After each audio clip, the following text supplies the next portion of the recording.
Ram talk తిరిగి స్వాగతం.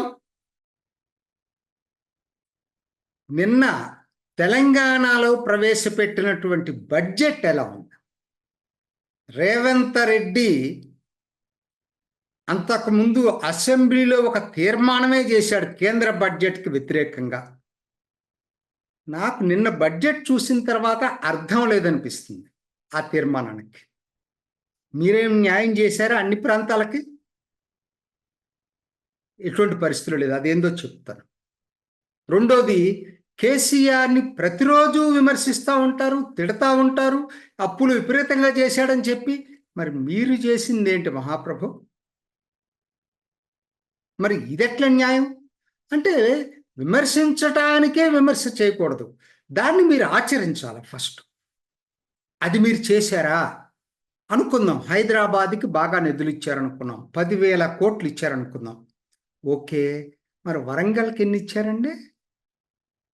కనీసం 1000 ఇవ్వాలి కదా, 500 ఇవ్వాలి కదా. కరీంనగర్కి ఎన్ని ఇచ్చారు? ఖమ్మంకి ఎన్ని ఇచ్చారు? సో కాబట్టి ఏంటి, వాళ్ళు కూడా తీర్మానం చేయొచ్చు కదా మీకు వ్యతిరేకంగా. హైదరాబాద్కే డబ్బులన్నీ ఇచ్చారు, మాకు ఇవ్వలేదని చెప్పి. అట్లానే మీరు అప్పులు ఎన్ని చేశారండి? ఈ బడ్జెట్లో అప్పులు ఎన్ని చేశారు? ఈ బడ్జెట్ ఒక్క దాంట్లోనే. కాబట్టి అస్సలు నాకైతే మీరు చెప్పిన దాంట్లో ఏమాత్రం చిత్తశుద్ధి లేదనిపించింది. ఏదో రాజకీయం కోసం చెప్పారు తప్పితే, నేనేమనుకున్నానంటే మీరు అలా మాట్లాడారు కాబట్టి మీ బడ్జెట్లో అటువంటి మళ్ళీ మీ బడ్జెట్లో జరగమేమని అనుకున్నాను. కానీ అలా లేదు. సరే, ఇప్పుడు నేను వివరాలు లోకి వెళ్దాం. ఫస్ట్ అన్నిటికన్నా నాకు అనిపిస్తుంది ఏంటంటే, మరి కేసీఆర్ తప్పు చేశాడు 10 సంవత్సరాలు. ఆ పెట్రోల్ మీద అన్ని రాష్ట్రాల కన్నా ఎక్కువ ఎందుకు ఉండాలంటే మన తెలుగు రాష్ట్రాలు. హైదరాబాదులో 107 రూపాయలు 108 రూపాయలు ఉంది పెట్రోల్. ఢిల్లీలో వచ్చి 92 రూపాయలు ఎంత ఉంది. ఇంత గ్యాప్. 15 రూపాయలు పెట్రోల్కి, 1 లీటర్ పెట్రోల్కి మన తెలంగాణ ప్రజలు బేర్ చేస్తూ ఉన్నారు. లీటర్ పెట్రోల్కి 15 రూపాయలు. మరి మీరేమో 6 గ్యారెంటీల పేరుతోటేమో ఉచితంగా ఇస్తున్నారని చెప్తున్నావు. రెండో వైపు మీరు చేస్తుంది ఏంటి? పరోక్షంగా వీటన్నిటిని మళ్ళీ తిరిగి తీసుకుంటున్నారు ఆ డబ్బులన్నింటిని కూడా. లెక్కేయండి, నెలకు ఎంత అవుతుంది అనేది. 15 రూపాయలు ఒక్కొక్క లీటర్ పెట్రోల్కి అయ్యేటట్టయితే ఎంత అవుతుందో లెక్కేయండి. మిగతా ప్రాంతాల కన్నా మా అధిక ధరలు ఎక్కువ హైదరాబాద్లో. కారణం ఇదే, పెట్రోల్ ధరలు చాలా ఎక్కువ ఉన్నాయి. లీటర్కి 15 రూపాయలు, డీజిల్ ఎక్కువే, పెట్రోల్ ఎక్కువే. దీని మీద పన్ను ఎందుకు తగ్గించలేదు బడ్జెట్లో? ఫస్ట్ పాయింట్ అది. ఒక మధ్యతరగతి సామాన్య పౌరుడికి ఉపయోగపడేటువంటి మీరు పెట్టిన స్కీములు కొంతమందికే ఉపయోగపడతాయి. పెట్రోలు డీజిల్ ధరలు తగ్గిస్తే ప్రతి ఒక్కరికి ఉపయోగపడతాయి. అది దేశం అంతా ఎక్కువ ఉంటే అనుకోవచ్చు, దేశంలో కన్నా కూడా అత్యధికంగా మనం తెలంగాణ ప్రజలు ఎందుకు పే చేయాలి? లీటర్కి 15 రూపాయలు. ఇప్పటికైనా మీరు ఆలోచించి బడ్జెట్లో సమాధానం చెప్పేటప్పుడు బట్టి ద్వారా కనీసం అందుట్లో 5 రూపాయలను తగ్గించండి. కనీసం మీరు సింబాలిక్గానన్నా మీరు ఆ చిత్తశుద్ధి నిరూపించుకోండి ప్రజల కోసం. నంబర్ 1. తర్వాత మీరు పెట్టింది ఎంత బాధాకరంగా ఉందంటే, ఇంతవరకు తెలంగాణ సిటీ స్టేట్ అండి ఇది. హైదరాబాద్ ఇంత ఇన్కమ్ ఉన్నటువంటి స్టేట్లో మీరు వృద్ధి రేటు దేశ సగటు కన్నా తక్కువ ఉంటుందా? దేశ సగటు 7.6 ఉంటేనట, మనది 7.4 ఉందట. ఇదేమిటండి? ఏమనాలి మిమ్మల్ని? నాకు అర్థం కావట్లేదు. 3, 6 గ్యారంటీలు మీరు మరి 6 గ్యారంటీలు నేను మొదటి నుంచి చెప్తున్నా, 6 గ్యారంటీలు మీరు అమలు చేస్తారంటే చేయలేరని నాకు తెలుసు. కారణం ఏంటంటే అది ప్రజలు మోసం చేయటమే. 100 రోజుల్లో మీ ఆర్థిక పరిస్థితి బాగుంటే మీరు ఏదైనా ఇవ్వండి. మీరే చెప్తున్నారు 6 లక్షల పైగా అప్పు చేశారు కేసీఆర్ అని చెప్పి.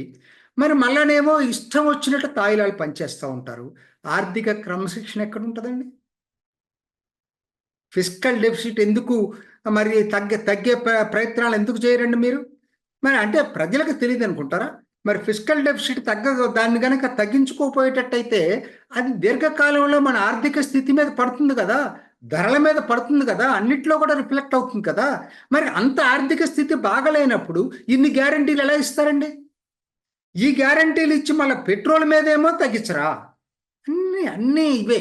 ఇప్పుడు నేను చెప్తా మీరు ఇచ్చినట్లో అసలు కాబట్టి ఇప్పుడున్న ఆర్థిక పరిస్థితికి ఈ 6 గ్యారంటీలు ఆచరణ సాధ్యం కాదనేది నేను గాఢంగా నమ్ముతున్నా. ఏదో 1-2 అందుట్లో ఉంటూ ఉండొచ్చు కానీ ఎక్కువ భాగం. రెండోది కాల పరిమితి ఏంటండి? 100 రోజులు. మీకు తెలియదా 100 రోజుల్లో ఎలా సాధిస్తారు? మీరు ఇప్పుడు చేయలేదనే కోపం లేదు. ఎందుకనంటే అందరూ అంటున్నారు కానీ రాజకీయ పార్టీలు నేను అన్నాం. ఎందుకంటే మీకు సాధ్యం కాదు, ఎవరికి సాధ్యం కాదు కూడా, అది కరెక్ట్ కూడా కాదు.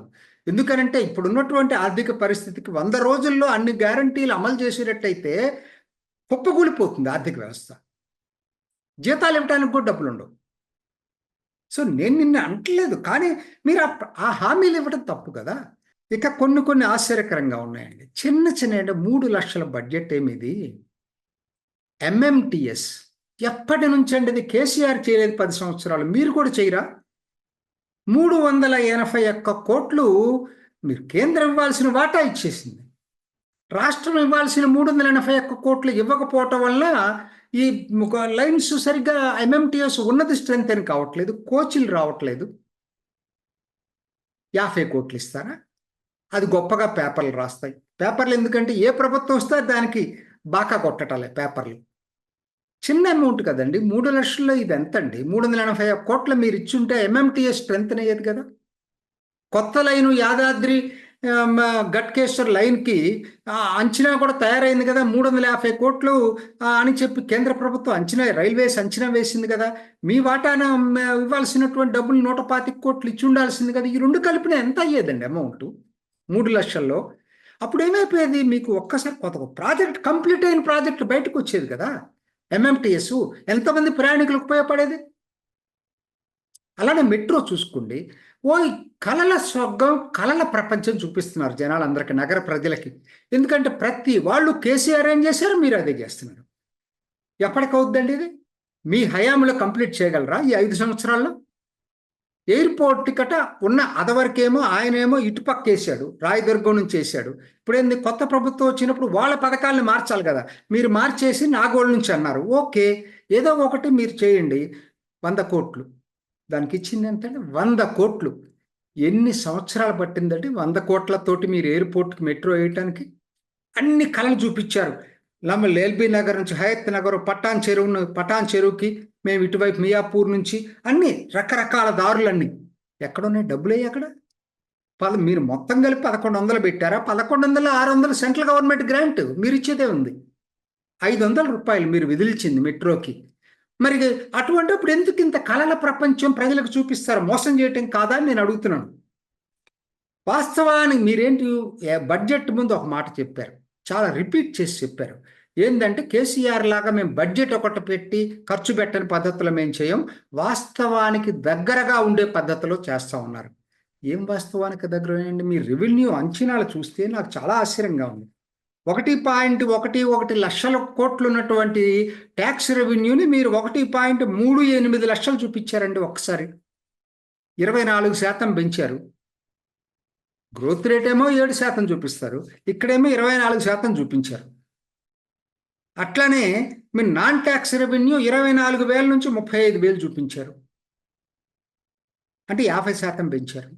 తర్వాత గ్రాంట్స్ వచ్చేసరికి 10,000 నుంచి 22,000 కోట్లు. నాకు తెలియదు, ఇది అయితే అయి ఉండొచ్చేమో, ఎందుకంటే మీకేదో అంచనా ఉంటుంది కేంద్రం నుంచి వచ్చేటువంటిది. నేను దీని గురించి కామెంట్ చేయకని పై రెండింటిని గురించి అధిక అంచనా వేసుకున్నారు.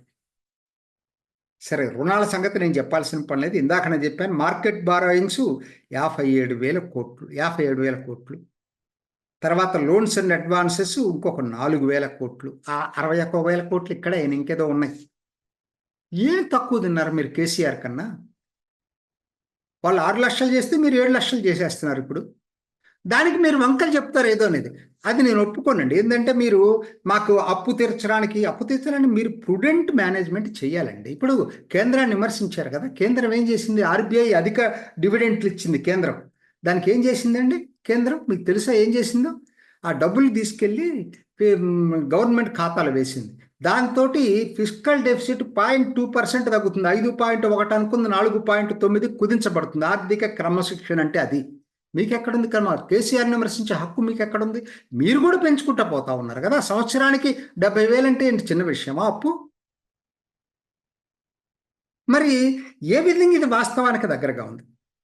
అట్లనే పాత ప్రభుత్వ పథకాలకి తిలోదకాలు ఇవ్వటం ఏంటండి? ఎవరైనా ప్రభుత్వం అనేది కంటిన్యూషన్ అండి. దళిత బంధు ఆయన పెట్టాడు కాబట్టి మీరు తీసేశారు. ఒక్క పైసా ఇవ్వలేదు బడ్జెట్లో. అట్లని దానికన్నా ముఖ్యంగానండి కేసీఆర్ కిట్ అండి ఎంత పాపులర్ అయిందంటే, నేను రాజకీయంగా మాట్లాడట్లా, ఆ కిట్ వరకు బాగా పాపులర్ అయింది కేసీఆర్ కిట్. ఎందుకంటే వాళ్ళకి ఆ కిట్ ఇవ్వటం, ఏది డెలివరీ మహిళలకి, గర్భిణీ డెలివరీ అయిన వాళ్ళకి, ఆడపిల్ల అయితే 13,000, మగపిల్లాడైతే 12,000 డిపాజిట్ చేయటం అద్భుతంగా పాపులర్ అయినటువంటి స్కీమ్ ఇది. దానికి బడ్జెట్లో డబ్బులు ఎందుకు పెట్టలేదండి? అట్లనే మీరు దళిత బంధు తీసి అంబేద్కర్ అభయ హస్తం అని పెట్టారు, డబ్బులై బడ్జెట్లో ఏంటి మీరు?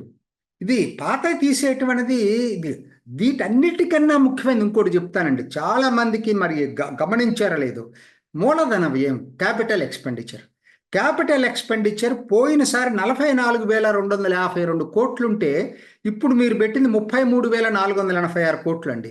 అంటే 10,766 కోట్లు తగ్గించారు ఏకంగా అభివృద్ధికి. చూసారా మీ తాయిలాలు ఇవ్వటం వల్ల? ఇందాక నేను చెప్తున్నా కదా, తాయిలాలు ఆర్థిక పరిస్థితి బాగలేదు, కానీ మూలధన వ్యయం 10,766 కోట్లు తగ్గిస్తే అభివృద్ధి ఎక్కడ జరిగిద్దండి? ఇంకా అన్ని డబ్బులు పంచడానికేనా?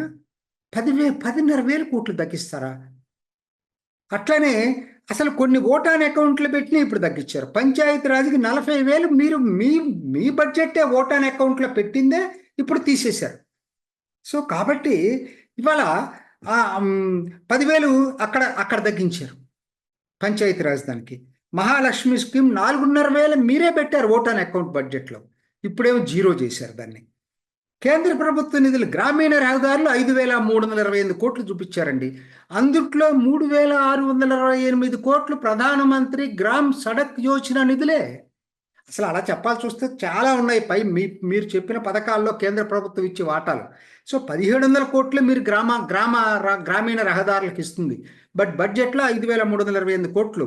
ప్రజలకు తెలిస్తే అందరికీ తెలియచ్చు, తెలియకపోవచ్చు. ఇవన్నీ కూడా మంచివి కూడా కొన్ని ఉన్నాయి. ఏమిటి అంటే చెప్తాను. ఉదాహరణకి నిజాం షుగర్ ఫ్యాక్టరీని రివైవ్ చేయాలని చెప్పి అనుకున్నారు. అమౌంట్ ఎక్కువ పెట్టలేదు, కొద్దిగానే పెట్టారు. బట్ ఆలోచన మంచిది, ఐ అప్రిషియేట్ యూ. అట్లానే హైదరాబాద్కి తక్కువ మిగతా సిటీలకు ఇవ్వలేదు, కానీ హైదరాబాద్కు 10,000 కోట్లు ఇవ్వటం కూడా ఐ అప్రిషియేట్. హౌసింగ్ ఎంతవరకు మొత్తం మీరు అనుకున్నది 100 రోజుల్లో చేయకపోయినా కనీసం ఒక మొదలు పెట్టారు. 9,500 కోట్ల దాకా కేటాయించారు. కాబట్టి ఆ హౌసింగ్కి దట్ ఈజ్ ఆల్సో అభినందించాల్సినటువంటిదే. బీసీ వెల్ఫేర్కి కూడా నిధులు పెంచారు. సో కాబట్టి మంచిగా చెప్పుకుందాం, మీరు చేయనుగా చెప్పుకుందాం. మొత్తం మీద మాత్రం నాకు కారణం ఒక్కటేనండి, గ్యారంటీలు అనేది కత్తి మీద సాము. మనకున్న ఆర్థిక పరిస్థితికి ఇది కత్తి మీద సాము. దట్టు 100 రోజులు టైం పెట్టడం అనేది ప్రజలు మోసం చేయటం. అప్పులు ఈ గ్యారంటీలు గనక అమలు చేసేటట్టయితే ఇంకా అప్పులు పెరుగుతాయి తప్పితే తగ్గవండి. ఏ విధంగా మరిది మీరు కేసీఆర్కి భిన్నమో మాకు చెప్పాలి. అందుకనే ఒకవేళ అవతల వాళ్ళ వైపు చూపించేటప్పుడు 4 వేలు మీ వైపు చూపిస్తాయని మర్చిపోవద్దు. ఇది ఈనాటి రామ్ టాక్. ఇంకొక ఎపిసోడ్లో మళ్ళీ కలుసుకుందాం. నమస్తే. చూసారు కదండి, మరి ఈ వీడియో కనుక మీకు నచ్చినట్లయితే ఒక లైక్ కొట్టేసి మీ అభిప్రాయాన్ని కూడా కామెంట్ బాక్స్లో తెలియజేస్తూ ఇలాంటి ఇంట్రెస్టింగ్ అప్డేట్స్ కోసం మా ఛానల్ని సబ్స్క్రైబ్ చేసుకోండి.